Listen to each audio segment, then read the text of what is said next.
for Christmas. Out of every holiday that he celebrates, it's a pretty highest here. He had spent so much time working on his one-of-a-kind, never-tried-before Christmas Eve party.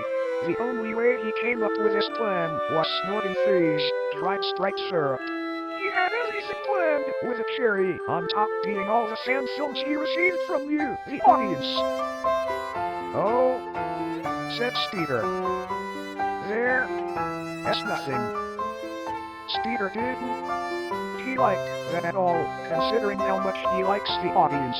It seems that, at least for him, the audience was the very key that the world around him needed. Either way, Speedr was left behind without anything to do. He decided he was gonna go for a walk when Jenna called him, claiming it was very important. By instinct, Speedr figured to bring a change of clothes for Sunday mess in his inventory, just in case. Maybe, he thought. Today could still be salvaged. Speedr made it to Jenna's house, as he assumed, so was everyone else, except for Tamara. But she, always there. Thought Speedr. Jenna was talking about playing children. Everyone there thought the idea was the best way to spend their Christmas Eve. Jenna refused that too many people overlooked the true meaning of the holiday, and Tamara, grown so loud, probably heard in the town hospital. People seemed to believe that the only Christmas life will happen. As always, after years of wrapping up, Jesus and Christmas. It's like almost a holiday as is. Jenna and Tamara kept on arguing one another as Jane told her. She provided what she put. Amelia was looking blank, and Speedr told her. She her face. He turned to the audience in hopes that he provided an end to the dispute. Great choice! Speedr said that the audience said to go to church. Tamara asked why in hell the audience got to choose what they did, considering they hardly did anything. Amelia cuts him off saying that the audience holds the key, and whatever they say goes. They all get dressed and take a bus. The group all made it to the church and sat at their pew. The pastor began introducing everyone to the church. His rendition of the story of Christmas. We wait a bit, and a bit, and a bit.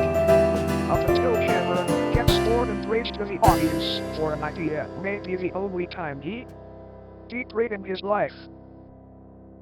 Interesting choice. Since it was a tie, Tamara decided he would flip a coin. Unfortunately, he lost the coin, which knocked the candle onto the angel's wing. As the kid playing, that angel screamed due to the fire. They tripped into more candles, those candles knocking into the crucifix statue on the carpet. To make a long story short, Tamara got banned from ever attending that church again.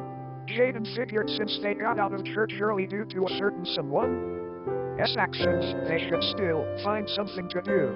Everyone agreed that going to the indoor ice skating rink was a good idea, except for Speedr, the only one who can ice skate. Meanwhile at the airport, Tamara is holding a sign for someone she didn't remember all that much, but seemed like a friend of Speedr. As Tamara said, "Hello? I am here for you, it's you. We don't see who they are yet, because they had a bunch of stuff in their hands. But maybe it was someone we met before. I am not telling you their name, it's a surprise." Everyone was at the mall. Indoor skating rink with a bonus of real snow from the snow cone machine. They were all having a good time, except for Speedr. Somehow, that was one of the many things he wasn't all that good at, like taxes or smiling for non-candid photos.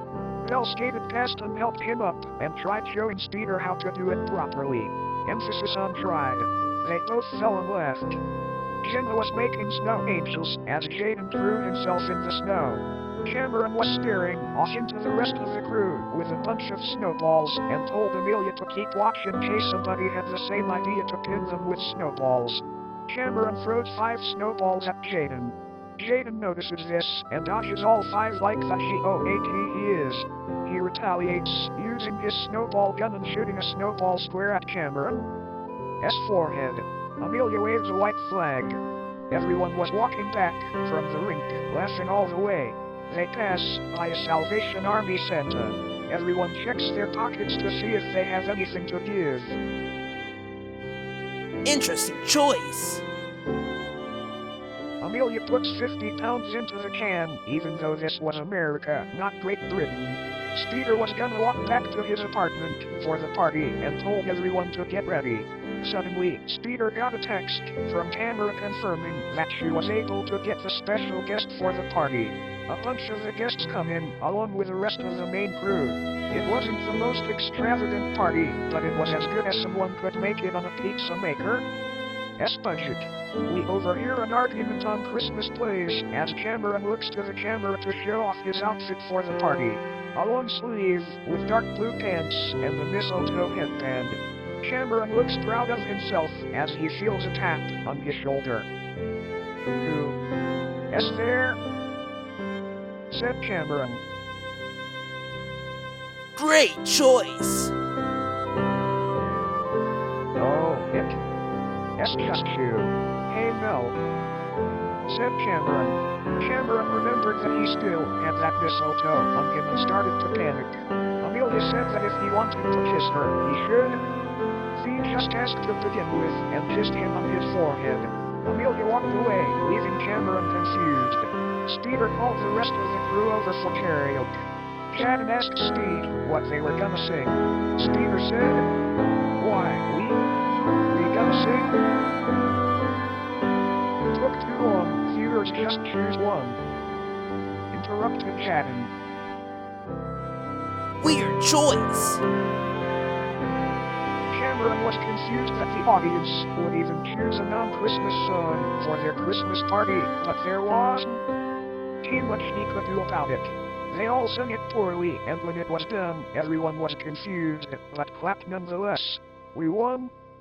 He played back the audio, since it was so bad the censors would. He had us hung by jumper cables. Amelia said that this was the most fun she ever had, and she felt quite good that Tamara was here yet.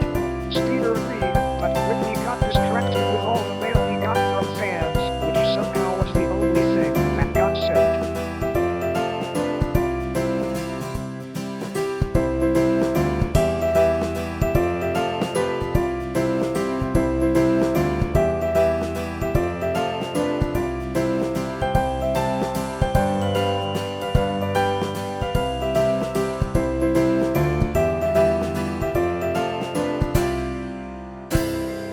There was Tamara, as she said to open it in case it was too late for her to make it.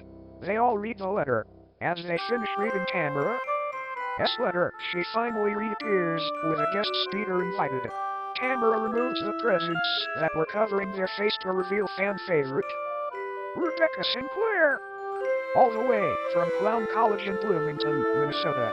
With that, we close out on what could be the coolest Christmas special made, or maybe not.